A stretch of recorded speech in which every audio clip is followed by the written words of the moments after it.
Приветствую, это снова Илья и мой канал Антимрак. Поговорим сегодня про так называемую психологию. Под одним из моих видео, которое называется «Психология секта для баранов», некий комментатор, назвавший себя психологом, написал комментарий о том, что психология – это наука.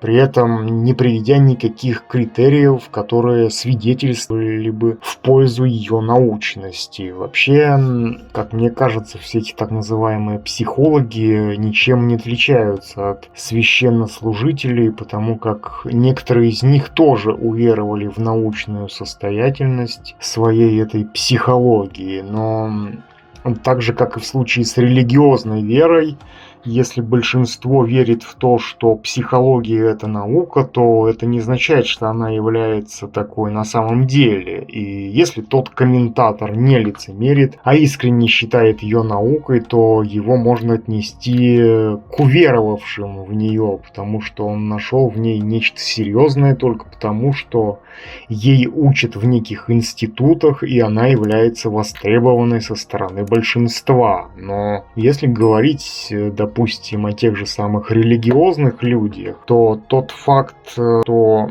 они выполняют свои религиозные ритуалы в специальных зданиях, да, то это не является доказательством того, что объект, которому они молятся, на самом деле существует. То есть существует целая инфраструктура из различных религиозных учреждений, и, конечно же, это все способствует укреплению веры человека в предмет этой веры, равно как и наличие учебных заведений, обучающих психологии, тоже может способствовать вере даже самих психологов в то, что психология – это нечто серьезное в научном смысле. Почему психология провозгласила себя общественной религией? Также обстоят дела и с психологией, которая провозгласила себя общественной религией, только религией, где отсутствует идея Бога, хотя роль Бога в ней выполняет такой мутный, якобы научный образ, не подлежащий никакому сомнению. И невежественному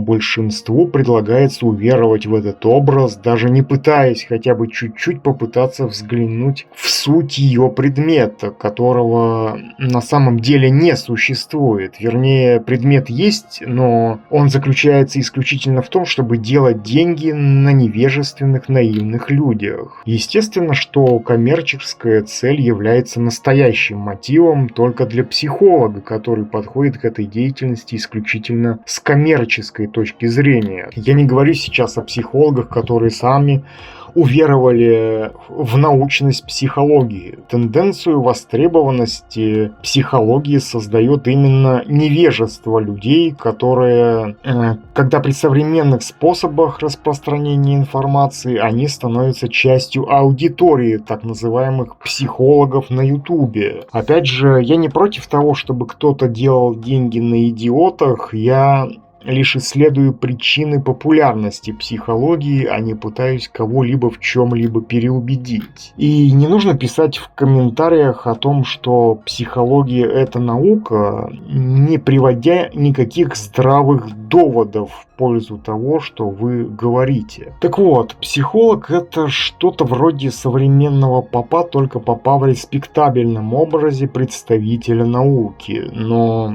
который оперирует все теми же магическими категориями и понятиями, что и поп. Поп может сослаться на так называемую неисповедимость путей Господних, а психолог сразу может послать человека в больницу, чтобы тот прошел бы медицинское обследование, сходил бы к психиатру в целях исключения объективных болезней и только потом пришел бы к нему, чтобы устранять какие-то магические проблемы магическими способами. Но кто тогда сам психолог, если предмет, с которым он имеет дело, не определяется никакими объективными критериями? Он не занимается лечением каких-либо органов, но при этом имеет доступ к тому, чтобы определять причины его самочувствия.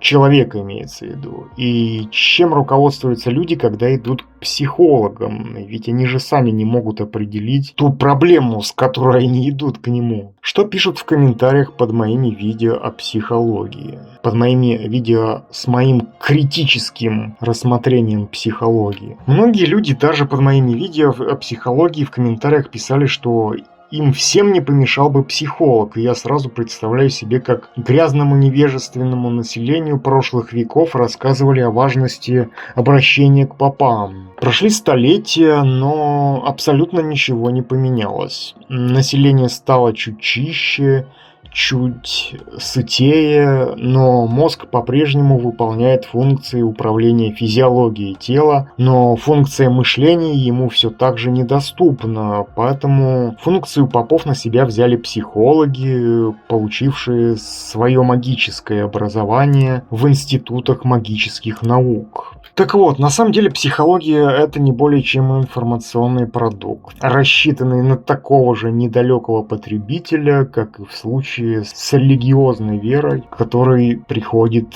в эти священные заведения, да, чтобы помолиться. И доводы в психологии выглядят примерно так же, как у религиозных верующих, потому что психологи и их адепты тоже ссылаются на то, что какая-нибудь баба Валя ходит к психологу, или какая-нибудь эскортница из Инстаграма рассказала своим подписчикам о том, что она была у какого-то психолога, известного психолога.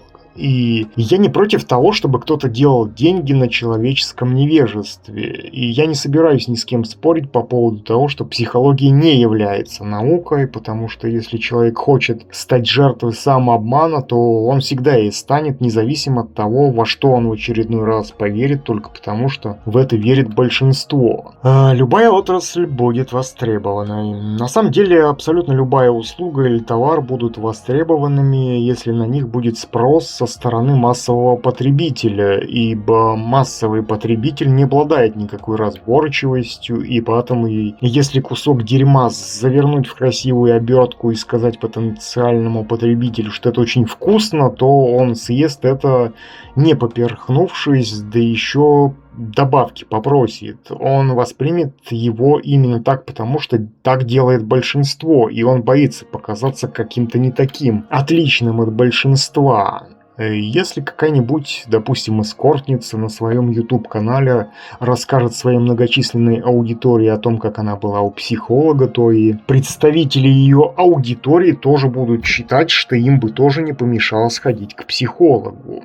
Ровно то же самое происходит, когда человек, например, верит в теорию о какой-нибудь детской травме, что в переводе с фантазийного психологического языка на русский означает, что ты принеси деньги психологу, и он излечит тебя от этой детской травмы. То есть, видимо, предполагается, что существо, которому нужно платить, сам избавлен от этой травмы и априори считается здоровым просто потому, что он начитался какого-то Фрейда, лепившего свои фантастические теории под воздействием колумбийского порошка. Хотя в деле имитации серьезности своей мутной деятельности так называемым психологам нет равных, ведь где-то надо ускорить темп речи, где-то нужно что-нибудь ляпнуть про гормоны, абсолютно неуместно, примазываясь к науке, будто бы они имеют к ней какое-то отношение изначально, либо же где-то нужно подлизнуть режиму, чтобы обрести ощущение безопасности.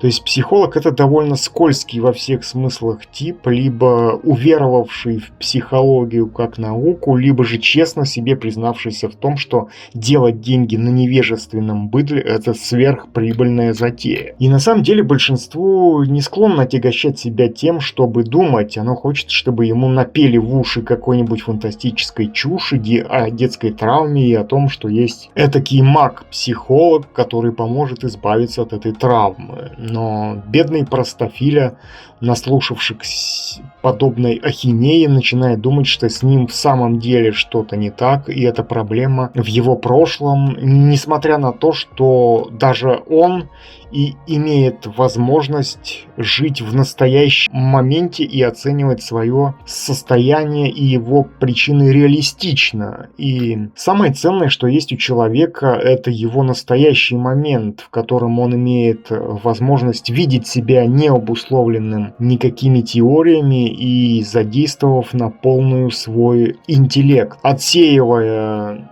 всякую ложь, да, от правды. Мне становится тоскливо. На самом деле мне становится тоскливо, глядя на то, какое количество людей просто готовы следовать за остальным стадом, просто руководствуясь стадным инстинктом. То есть они даже делают что-то не потому, что считают это правильным, а потому, что это считается правильным с точки зрения большинства. Большинство оценивает все критериями веры, потому что верит тот, кто боится.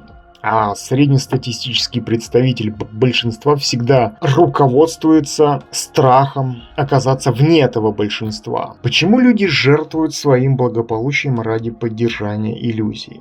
На самом деле, для людей оказывается очень тяжело смотреть на объективное положение вещей. Они пытаются найти фантазийные причины, которые раньше придумывали для них попы, а сейчас это делают психологи. Так почему же психология популярна? На самом деле, популярность — это слово как никогда подходящее к психологии, потому что она не связана ни с какими объективными процессами, равно как и деятельность старушек, гадающих на картах. Если на этих старушек есть спрос, то и сама услуга гадания со стороны старушек тоже была, есть и будет. Но популярность психологии еще обусловлена и тем, что обывателю внушена идея якобы о научности психологии, и сам обыватель, конечно же, не утруждает себя тем, чтобы разобраться в этом самостоятельно, так как в условиях современных интернет-технологий, позволяющих распространять информацию молниеносно, невежество обретает скорость распространения чумы. Представители интернет-толпы соблазняют бредовые идеи о какой-то психологической травме в детстве, которая якобы мешает им жить полноценной жизнью. Ну, а решать данную проблему, конечно же, призван человек абсолютно далекий от науки, а именно психолог. Хотя, конечно же, иногда он является специалистом в том, чтобы подводить некое событие в жизни конкретного человека под идейную базу, вроде той же самой так называемой детской травмы. Так кто же идет в психологи? И получается, что в психологи могут идти люди абсолютно далекие от науки, просто потому что их магическая деятельность востребована со стороны невежественного большинства, представители которого всегда равняются, естественно, на большинство.